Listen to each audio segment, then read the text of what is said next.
بسم اللہ الرحمن الرحیم۔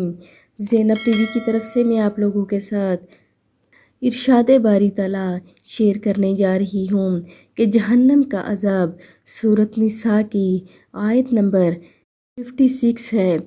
جب بھی ان کی جہنمیوں کی کھالیں جل جائیں گی تو ہم ان کے بدلے میں نئی کھالیں چڑھا دیں گے تاکہ انہیں عذاب ہوتا رہے۔ حضرت معاذ بن جبل رضی اللہ تعالیٰ عنہ اس آیت کے ذیل میں فرماتے ہیں کہ جہنمیوں کی کھالیں ایک گھڑی میں 100 مرتبہ تبدیل ہوں گی۔ حضرت حسن بصری فرماتے ہیں کہ جہنمیوں کو روزانہ 70,000 بار آگ میں جلایا جائے گا۔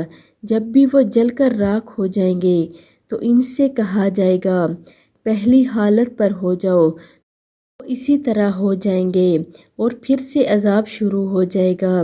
اللہ پاک ہمیں جہنم ایک ایسا برا ٹھکانہ ہے اس سے نجات دے اور ہمیں اچھے اعمال کرنے کی توفیق عطا فرمائے اور زیادہ سے زیادہ توبہ استغفار کرنے کی توفیق عطا فرمائے۔